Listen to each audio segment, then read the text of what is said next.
कृषि प्रधान देश होने के नाते खेती किसानी के मोर्चे पर हमेशा बजट से ज्यादा उम्मीदें रहती हैं। भारत में करोड़ों लोगों की आय का मुख्य स्रोत कृषि ही है। एक बहुत बड़ा सेक्टर है जो रोजगार भी देता है और यही वजह है कि बजट में हर बार कृषि पर खास फोकस रखा जाता है और सरकार से दरकार की जाती है कि वो कृषि सेक्टर पर ज्यादा से ज्यादा फोकस भी बढ़ाए। पिछले कुछ बजट्स में सरकार ने किसानों की आय बढ़ाने के इंतजाम किए। इस बार भी कृषि सेक्टर को उम्मीद है कि बजट में उनकी आय में बढ़ोतरी का ऐलान किए जाएंगे। एक्सपर्ट्स का मानना है कि इस बार बजट का फोकस सिंचाई, बीजों की क्वालिटी और कृषि तकनीक को बढ़ाने पर फोकस रह सकता है। इकरा को उम्मीद है कि बजट में कृषि उत्पादों की बढ़ोतरी पर फोकस हो सकता है और इस बार मनरेगा का बजट बढ़ाए जाने की भी उम्मीद है। सरकार गैर कृषि आमदनी जैसे कि लाइफ स्टॉक फार्मिंग और फूड प्रोसेसिंग को भी बजट में फोकस एरियाज में रख सकती है। इंडस्ट्री को उम्मीद है कि इस बार बजट में नई एग्री टेक्नोलॉजीज को भी बढ़ावा मिल सकता है और कृषि क्षेत्र में रिसर्च एंड डेवलपमेंट के लिए ज्यादा बजट का आवंटन किया जा सकता है। ये तो हो गई संभावनाएं जो बजट में हो सकती हैं, लेकिन अगर कृषि सेक्टर को उसकी उम्मीदों के बारे में पूछा जाए तो इनके अलावा कई और मोर्चों पर घोषणाएं की उम्मीद आम किसान कर रहा है। सप्लाई चेन को मजबूती देने के लिए कृषि से जुड़ी फर्मों को टैक्स में राहत देने की मांग की जा रही है। कुछ डिमांड्स ये भी हो रही हैं जो जीएसटी से जुड़ी हुई हैं। कृषि क्षेत्र के उत्पादों पर लगने वाले जीएसटी पर छूट मिलनी चाहिए। इसके साथ ही कृषि क्षेत्र को और आधुनिक बनाने पर जोर दिया जाए, ये भी डिमांड रहती है। सरकार को कृषि तकनीकों के विकास के लिए काम कर रहे स्टार्टअप्स को भी मदद मुहैया करानी चाहिए। हालांकि सरकार का फोकस स्टार्टअप्स पर रहा है, एग्रो स्टार्टअप्स पर खासतौर से, लेकिन उन्हें और ज़्यादा इंसेंटिव्स की आवश्यकता है और ये उम्मीद भी वो कर रहे हैं। वहीं एग्रो केमिकल सेक्टर उर्वरकों की उपलब्धता सुनिश्चित करने के लिए बड़ी घोषणाओं का इंतजार कर रहा है।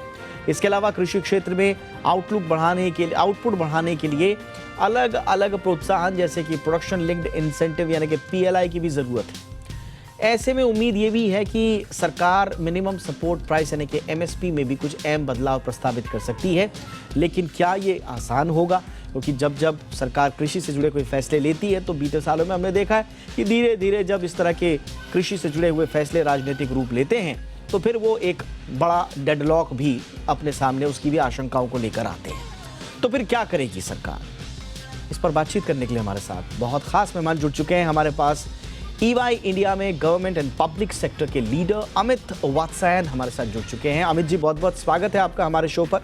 हमारे साथ है सिराज हुसैन साहब जो कि पूर्व कृषि सचिव हैं और जाने माने एग्रो इकोनॉमिक्स भी हैं। बहुत बहुत स्वागत है सिराज सर आपका हमारे शो पर। और हमारे साथ भारतीय कृषक समाज के प्रेसिडेंट कृष्णबीर चौधरी जी भी हैं। कृष्ण जी, आपका भी बहुत बहुत स्वागत है। और मैं कृष्णबीर चौधरी जी आपसे ही चर्चा की शुरुआत करना चाहूँगा क्योंकि आप किसानों की बातों को उनके बीच में ही रहकर सुनते भी हैं। इस बार क्या उम्मीद कर रहे हैं सर बजट से आप? कहा यह भी जा रहा है कि कुछ लोक लुभावन वादे हो सकते हैं, लेकिन एनडीए सरकार का किसानों के लिए कुछ लोक लुभावन फैसले करने का अनुभव जरा कड़वा रहा है सरकार के लिए। तो इस बार आप लोग क्या उम्मीद कर रहे हैं? देखिए, सबसे बड़ी बात यह है कि जो सब्सिडी है, एक तो उसको जो है डायरेक्ट बेनिफिट ट्रांसफ़र के तरीके से किसानों के खाते में दिए जाने की योजना करी जाए तो ज़्यादा बेहतर रहेगा। और प्रधानमंत्री किसान सम्मान निधि जो दे रहे हैं 6,000 रुपये प्रति वर्ष जो है, इसमें बहुत पिछले बार भी ये उम्मीद थी कि इसमें बढ़ावा करेंगे और मैं आशा करता हूँ कि इसमें जो योजना में धनराशि को बढ़ाया जाना जरूरी है और बढ़ा जाएगा, ऐसी मुझे पूर्ण विश्वास है। सिंचाई के संसाधनों पर ज़्यादा जोर रहेगा और सूक्ष्म सिंचाई और फव्वारा पद्धति का बढ़ावा देने की योजना को और ज़्यादा सरकार दबाव डालेगी अपनी योजना में। अतिरिक्त आय के संसाधन बढ़ाने के लिए और प्राकृतिक कृषि को बढ़ावा देने के लिए जो प्रधानमंत्री जी का विशेष जोर है, वो निर्यात को बढ़ावा देने के लिए, उसमें भी सरकार जो है आर्थिक नई योजनाएं जो है शुरुआत करने की उम्मीद है, करेंगे। जहां तक बाजार की बात है, बाजार की स्थितियों में सुधार करना समय की मांग है, इसमें कोई दो राय नहीं है। जो पिछले कानून आए थे, अगर उनको मान लिया जाता तो बाजार में आज किसान की स्थिति और अच्छी होती। मेरा ये मानना मेरा नहीं है बल्कि देश के तमाम किसानों की स्थिति है क्योंकि एमएसपी का जो लाभ है मृत्युंजय जी, वो कुछ लोगों को मिलता रहा है। प्रधानमंत्री जी ने जो एमएसपी कमेटी में बात की, उन्होंने कहा कि इसमें पारदर्शिता हो और इसका लाभ सभी किसानों को हो, खासतौर से जो स्मॉल और मार्जिनल है 86% किसान, उसको किस तरीके से एमएसपी का लाभ हो, इस पर सरकार का फोकस है। आय तो तभी बढ़ेगी जब हम पशुपालन के क्षेत्र में, मछली पालन के क्षेत्र में, मुर्गी पालन के क्षेत्र में, उस तरफ भी सरकार जो है बराबर योजनाओं पर जो है आर्थिक रूप से नई नई योजनाओं को ला रही है। एक ये है कि जो ब्याज दर है, अगर ये थोड़ा कम होगा तो उसका और ज़्यादा सुविधा जो है किसानों को मिल सकेगी, क्योंकि कई चीज़ें बाज़ार की चीज़ें हैं। अब गन्ना है, मिल में किसान डाल देता है लेकिन उसका भुगतान नहीं मिलता समय पर, 14 दिन में जो होना चाहिए, उसे ब्याज देना पड़ता है फसल मिल को देने के बाद भी। तो चीज़ें ये हैं, बहुत सारी चीज़ें हैं। बिंदुवार जो है, जी जी जी, यानी कि एक लंबी फहरिस्त है इसमें। मैं हाँ जी, मैं दरअसल बिल्कुल मेरा अभिप्राय ही यह था कि शुरुआत में ही जी हाँ दर्शकों को हमारे ये पता चल पाए कि दरअसल किसान किस तरह की डिमांड्स की उम्मीद कर रहे हैं। एक लंबा बैकलॉग रहा है इन डिमांड्स का। अब लेकिन सिराज हुसैन सर, अब लेकिन डिमांड्स तो बहुत लंबी चौड़ी हैं, इसमें कोई शक नहीं है, और इन पर फोकस किया जाना भी चाहिए, इसमें भी कोई दो राय नहीं है। लेकिन देखा यह जा रहा है कि मौजूदा परिस्थितियों में सरकार के हाथ भी बंधे हुए हैं। जैसा कि एक तरफ आखिरी पूर्ण बजट होगा, लोक लुभावन होने की उम्मीदें तो हैं, लेकिन जिस तरह की जियो पॉलिटिकल सिचुएशंस हैं और इकोनॉमिक सिचुएशंस हैं, उनमें आपको लगता है कि सरकार के पास कोई विंडो बची है किसानों के लिए एक बड़ा घोषणा का?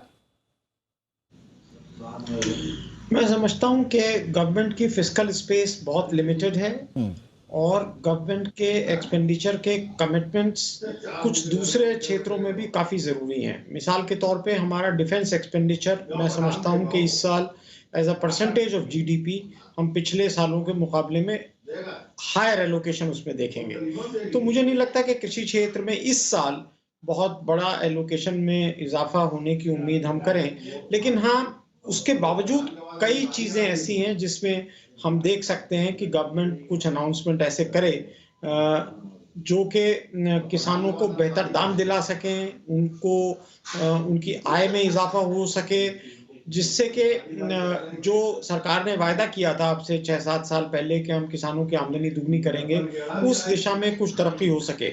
मुझे लगता है कि जो कोई बहुत पॉपुलिस्ट उम्मीदें लोग कर रहे हैं वो शायद इस साल नहीं आएंगी, वो अगले साल के इंटरिम बजट में शायद आए, जैसा कि 2019 में हमने देखा था कि इंटरिम बजट में पीएम किसान की घोषणा की गई थी। कह रहे हैं कि इस वक्त जो आपने शुरू में कहा कि फिस्कल स्पेस बहुत कम बचा हुआ है सरकार के पास, और थोड़ा सरकार शायद रिजर्व भी करना चाहे इसे इंटरिम बजट के लिए, और इस वक्त सरकार शायद बड़ी घोषणाओं से बचे। लेकिन अगर बड़ी घोषणाओं से बचती है तो फिर एग्रीकल्चर सेक्टर का एक तरह से जो हमारी अर्थव्यवस्था की बैकबोन भी रही है, अमित जी, क्या आपको लगता है फिर स्कोप फिर कहाँ बचा है? क्योंकि आपको कृषि क्षेत्र को आधुनिक बनाने पर लगातार काम करना ही पड़ेगा। आपको एग्रोकेमिकल क्षेत्र के लिए घोषणाएं करनी पड़ेंगी, आपको कृषि कारोबार से जुड़ी हुई जो फर्म, जो आपने वादा किया है कि हम खेती को फायदा का धंधा बनाने के लिए ये कदम उठा रहे हैं, फिर उन वादों को पूरा करने के लिए आपको एक्स्ट्रा कुछ बजटरी एलोकेशंस करने पड़ेंगे। तो फिर स्कोप कहां बच रहा है सरकार के पास? आपने बहुत अच्छा सवाल किया है। मैं सिराज हुसैन साहब से के साथ ये इस एग्रीमेंट में हूँ कि जो इस साल जो बजट होगा वो मेरे हिसाब से कोशिश होगी कि जो नीति पहले से जो निर्धारित की गई हैं उन नीतियों को आगे बढ़ाया जाए, और मैं उनको अलग अलग क्षेत्रों में बांटता हूँ। जैसे एक जो नीति है वो ये है कि जो भी इनकम है किसानों की, वो किसानों के पास उनके हाथ में पहुंच जाए। तो वो नीति रही है जो एग्री स्टैक, जो टेक्नोलॉजी स्टैक का डेवलपमेंट किया जा रहा है, ताकि अधिक से अधिक किसानों को डीबीटी दिया जाए। चौधरी साहब भी पहले ये बात कह रहे थे, ताकि जो किसान है उनके हाथ में पैसे आए, तो उसको और गहराई में जाने की कोशिश की जाएगी। इसके साथ मैं ये भी देखता हूं कि कुछ जगहों पे जहां पे पिछले कुछ वर्षों में ये पता किया गया है कि कृषि अर्थव्यवस्था को आगे बढ़ने में दिक्कतें आ रही हैं, जैसा आपने पहले एक बार बताया था, जैसे प्रोडक्शन का इम्प्रूवमेंट है, उन सारी जगहों पे गति शक्ति से जहां-जहां जुड़ सकते हैं, उन सब जगहों पे इंसेंटिव देने की कोशिश और घोषणा मैं सोच रहा हूँ सरकार करेगी।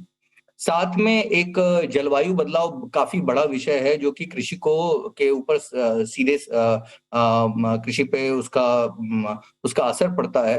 तो जलवायु बदलाव के अंतर्गत जो क्रॉप डाइवर्सिफिकेशन है, या जो प्राकृतिक कृषि है, इन सारी जो व्यवस्थाओं हैं उनको आगे बढ़ाने की कोशिश की जाएगी। साथ में जैसा मैंने कहा कि जो agritech as well as agribusiness है, अभी जो ग्लोबल माहौल बन रहा है जिसमें बात हो रही है कि आगे रिसेशन आ सकता है वगैरह, खास करके एग्रीटेक क्षेत्र में या स्टार्टअप क्षेत्र में हो सकता है कि जो निधि है उसका पलायन हो। अगर वैसी स्थिति आती है तो उस जगहों पे भी सपोर्ट देने की जरूरत पड़ेगी। और जहां तक एग्री बिजनेस की बात है, अभी आज खुद भी काफी सारी नीतियां डेवलप की गई हैं जिससे किसानों को और एग्री बिजनेस दोनों को फायदा हो रहा है। कोशिश ये की जानी चाहिए जहां पे पीएलआई स्कीम्स के अंतर्गत आपने अच्छा किया, इसका जिक्र किया। मैं थोड़ा सा आपसे समझना चाह रहा था कंटिन्यूएशन में ही। अभी हम खेती को फायदे का धंधा बनाने की बात कर रहे हैं, लेकिन साथ ही साथ जो हमारे एग्रो स्टार्टअप्स हैं, क्या वो फायदे का धंधा बन पाए हैं? जो हमारे एग्रो स्टार्टअप्स हैं उनका आउटलुक क्या है, कैसा फीडबैक मिल रहा है? जो स्टार्टअप्स इसमें आ रहे हैं, क्या वो मुनाफा कमाने की स्थिति में है? ये भी बहुत महत्वपूर्ण सवाल है। तो अगर आप किसी भी स्टार्टअप की स्थिति देखिए, और ये बड़े से बड़े स्टार्टअप की भी बात करता हूँ, तो पहला होता है कि उनका जो मेजरमेंट होता है वो ग्रोथ के ऊपर होता है, प्रॉफिट के ऊपर नहीं होता है।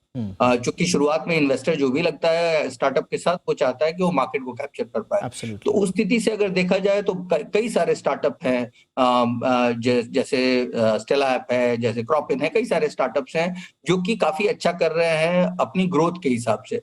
लेकिन ये जो ग्रोथ होती है वो जब तक ये प्रॉफिट में बदले उसके लिए पेशेंट कैपिटल की जरूरत है। और अभी जो रिसेशन का माहौल बड़े ग्लोबली जो देखा जा रहा है, उसमें प्रोटेक्शन की जरूरत पड़ेगी स्टार्टअप को, ताकि वो ग्रोथ को जो अपने प्रॉफिटेबल हेल्दी मार्जिन में कन्वर्ट कर पाए। बहुत बहुत इंपॉर्टेंट पॉइंट अमित जी आपने रखा। कृष्णवीर जी, अभी आपने देखा, जैसे हम बात भी कर रहे हैं कि एक प्रेशर जरूर है रिसेशन का, सो कॉल्ड, और उसके अलावा जो खेती के काम में आने वाले जो बीज हैं, जो कृषि रसायन हैं, जो उर्वरक हैं, जो कृषि से जुड़ी हुई एक्टिविटीज़ हैं, सिंचाई वगैरह, इन पर साल दर साल हम देख रहे हैं कि लागत बढ़ती जा रही है। रिसेशन का एक अलग हमारे ऊपर आशंका के बादल मंडरा रहे हैं। ऐसे में प्रेशर जो है वो किसान पर है स्वाभाविक रूप से। तो क्या ऐसा किया जाए कि लागत कम आए और मुनाफे में वृद्धि हो पाए?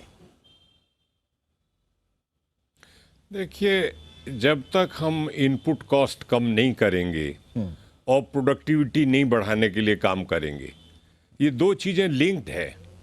एक तरफ अगर हम देखें तो इनपुट कॉस्ट बढ़ती जा रही है और प्रोडक्टिविटी उस हिसाब से नहीं बढ़ पा रही है, तो वो भी एक आर्थिक रूप से किसान के ऊपर दबाव बना हुआ है। बाजार का एक अलग अपना खेल है। जब तक उसको उसकी उपज का मूल्य नहीं मिल रहा बाजार में, तो इसमें किसान का दोष नहीं है। ये बाजार में जो अभी तक व्यवस्थाएं हैं, उन नीतियों में सुधार की आवश्यकता है।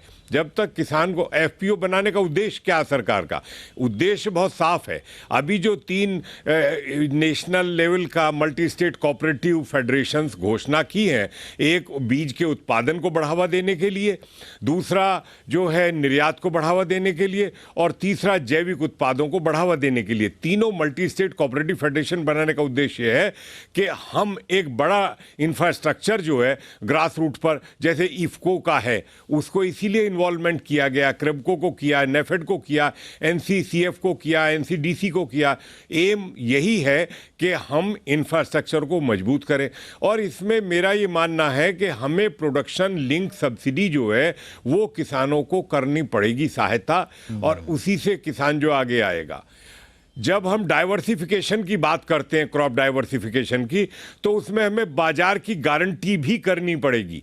बाजार की गारंटी का मतलब कोई सरकार पे कोई आर्थिक दबाव नहीं है, उसके लिए कुछ ऐसी व्यवस्थाएं करनी पड़ेंगी जिससे बाजार में एक रिजर्व प्राइस किसान को पता हो कि मैं ये फसल करूंगा, मक्का करूंगा, बाजरा करूंगा, ज्वार करूंगा, तो मुझे ये एश्योर्ड प्राइस मिलेगा।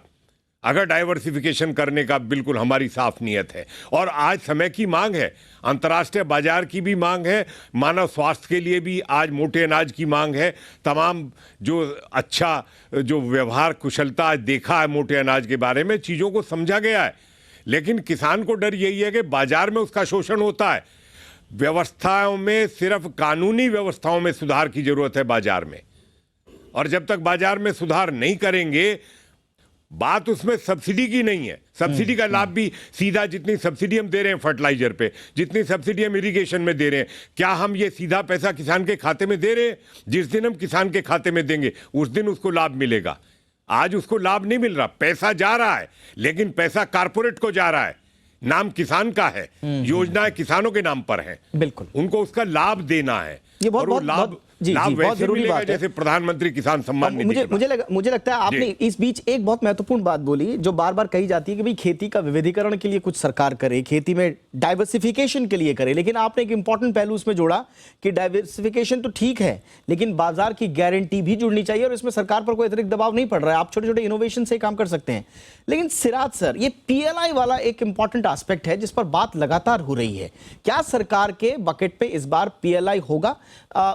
मैं एकदम से वृहद रूप में पीएलआई की बात तो नहीं कर रहा हूं, लेकिन सेक्टोरल फोकस क्या हो सकता है? मसलन जैसे एग्रोकेमिकल्स के लिए कहा जाता है कि आपने इसको पीएलआई स्कीम से बाहर रखा हुआ है, अब उसके चक्कर में आपके पास प्रॉपर इन्वेस्टमेंट्स नहीं आते हैं, उसके ऊपर इंपोर्ट की एक अलग इशू है, चीपर इंपोर्ट्स नहीं है, रेगुलेटरी हर्डल्स अलग हैं, कंपटीशन आपके पास प्रॉपर नहीं है, और इसलिए lack of investment research and development में भी होता है। तो पीएलआई को जब तक हम दूर रखेंगे, सर आपको लगता है कि सरकार इस पर सोच रही होगी? देखिए, मैं इसके बारे में कह नहीं सकता कि सोच रही होगी या नहीं, लेकिन जो इंडस्ट्री को भी पीएलआई दिया गया है, एक्सपर्ट्स उस पर भी सवाल उठाते हैं। अच्छा। और प्रोफेसर आनंद पनागरिया से बड़ा ट्रेड का एक्सपर्ट कोई नहीं है, वो हमारे नीति आयोग के अध्यक्ष रहे हैं, तो उन्होंने भी कई बार लिखा है कि पीएलआई से जो फायदा हम समझ रहे हैं कि इंडस्ट्री को होगा, शायद उसमें भी हमें किसी हद तक एक डिसअपॉइंटमेंट हो, क्योंकि जो ग्लोबल वैल्यू चेन्स हैं हम उसका पार्ट नहीं बन पाते हैं, क्योंकि हमारे टैरिफ्स आए हैं। तो अब जो एग्रोकेमिकल इंडस्ट्री है उसमें पीएलआई आएगा या नहीं आएगा, मुझे लगता है कि सरकार इसको और अच्छी तरह स्टडी करेगी, और वो देखेंगे कि और सेक्टर्स में, ऑटोमोबाइल में, टेलीफोन्स में, सोलर सेल्स वगैरह में, जहां पर इंपोर्ट ड्यूटी बढ़ाई गई है, पीएलआई दिया गया है, वहां पर क्या इंपैक्ट आता है, उसके बाद ही सरकार कोई फैसला मुझे लगता है कि कर सकेगी। बिल्कुल स्वाभाविक है, सरकार इस पर बहुत सोच समझ के आगे बढ़ेगी, और पीएलआई लागू करने से पहले जनरली ये जो प्रोसीजर रहा है वो यही कि आप कंसल्टेशन रखिए, कंसल्टेशन रखिए इंडस्ट्री के लोगों से, और फिर देखिए कि उसके क्या क्या पहलू हैं। बहरहाल जैसा कि सर ने बताया कि इसके दूसरे पक्ष भी हैं पीएलआई स्कीम के, लेकिन उस पर देखते हैं कि इस बार सरकार क्या करती है। लेकिन अमित, एक और इम्पॉर्टेंट चीज़ है जो बार बार कहा जाता है, जिसके जैसे मैं एग्रोकेमिकल की ही बात कर रहा था, तो बार बार कहा जाता है कि आप एग्रोकेमिकल फॉर्मेशंस पे आप इंपोर्ट को रेस्ट्रिक्ट कीजिए, तो तब जाके शायद माहौल हमारे यहाँ बन पाए, तब जाके कंपटीशन बन पाए, तब जाके हमारे लिए एक सुविधाजनक कॉम्पिटिटिव माहौल पैदा हो पाएगा। तो इस दिशा में क्या कुछ सरकार कर सकती है, या इसमें कुछ बड़े प्रॉब्लम्स नजर आती हैं आपको? जी, तो मैं जैसा सर साहब ने कहा कि कृषि क्षेत्र में अगर कोई भी नीतिगत बदलाव किए जा रहे हैं, तो मेरे ख्याल से बजट में मुझे लगता है किसी की भी समीक्षा किए बगैर बजट में इस तरीके के बदलाव आने मेरे हिसाब से दुर्लभ है। जो जहां तक कॉम्पिटिटिवनेस है, ये आप जानना बहुत जरूरी है कि हमारा जो कृषि क्षेत्र है उसमें हमें दोनों को बैलेंस करना है। एक तरफ तो किसान हैं जिनको हमें सपोर्ट करना है, और अभी छोटे और मध्यम किसान हैं, और दूसरी तरफ एग्री बिजनेस एक बड़ा ग्लोबल बिजनेस भी है, जिसमें अगर हम कोई भी कदम उठाते हैं, खास करके एग्री बिजनेस के क्षेत्र में, तो वो हमें ये देख करके करना है कि क्या हम कंपेरेटिव हैं, क्या हम ये सोच रहे हैं कि वो अलाउड होगा, जैसे कि कई सारे क्षेत्र WTO के अंतर्गत भी आते हैं। तो कोई भी चीज, कोई भी कदम उठाने के पहले इसकी समीक्षा करनी बहुत जरूरी है। ये मेरा ख्याल है। जहां तक आपने पहले जो एक सवाल जो आपने पहले पूछा था PLI के बारे में, हाँ। तो मेरा मानना है कि कुछ ऐसे क्षेत्र हैं जहां पे इस तरीके का फोकस होना चाहिए। जैसे कि अगर हम फिशरीज देखें, जो मछली पालन क्षेत्र है, वहाँ कई सारे जो प्रोसेसर्स हैं, फिशरी फार्म्स हैं, इन जगहों पे प्रोडक्शन लिंक इंसेंटिव्स मदद कर सकते हैं। और जैसा कि हुसैन साहब ने बोला था कि इसके ऊपर हमें थोड़ी समीक्षा करनी चाहिए, जिसके आधार पे रिकमेंडेशन दिए जा सकें सरकार को। बिल्कुल, ये आपने इंपॉर्टेंट कहा कि कम से कम कहीं से तो शुरुआत करे सरकार PLI की। ऑफ कोर्स उसके जो दोनों पक्ष हैं वो समझने के बाद, लेकिन एक जो बार बार जो हम कहते हैं कि समय हमारे हाथ से चला जा रहा है, जिस हिसाब से जनसंख्या बढ़ रही है उस अनुपात में कृषि योग्य भूमि भी लगातार कम होती जा रही है। और हम जनसंख्या को एक तरह से स्थिरीकरण की तरफ ले भी जाएं, जो भारत में अब उस दिशा में हम आगे बढ़ गए हैं, उसके बावजूद कृषि योग्य भूमि ज्यादा तो हो नहीं रही है, कृषि योग्य भूमि लगातार कम हो रही है। और उसके ऊपर भी सबसे बड़ा संकट ये है कि जो ज्यादातर जो सीमांत और छोटे किसान हैं वो छोटी श्रेणी में आते हैं, कम जोत वाले हैं, 1 से लेकर 2 हेक्टेयर तक जमीन उनके पास उपलब्ध है। ऐसे में कृषि का क्या होगा भविष्य, हमारे किसानों का भविष्य क्या होगा, ये बहुत ज्यादा इस हद पर इस बात पर निर्भर करेगा कि सरकार क्या एलोकेशन करती है। सरकार ने अगले 25 साल का खाका तैयार कर दिया है 2047 तक का, लेकिन उसमें उन 25 सालों में हमारी कृषि कहाँ जाएगी, हमारा किसान कहाँ जाएगा, हमारी खेती कहाँ जाएगी, इस पर ज़्यादा तवज्जो देने की आवश्यकता है। क्योंकि जब जब हम मुश्किल में आए हैं हमें कृषि ने संभाला है। कोविड ने बता दिया, उससे पहले हमने बताया है, सबसे बड़ी हमारी बैकबोन है कृषि सेक्टर। इस पर अगर नजर इनायत नहीं होती है सरकार की, तो फिर सरकार लगता है किसी गलत दिशा में जा रही होगी या किसी भ्रम का शिकार होगी। उम्मीद करते हैं कि इस बार बजट में कृषि सेक्टर पर वो फोकस आए जिसकी डिमांड किसान कर रहे हैं। थैंक यू सो मच आप तीनों का। कृष्णवीर जी बहुत बहुत शुक्रिया आपका। Siraj sir thank you so much sir. Amit ji आपका भी बहुत बहुत शुक्रिया।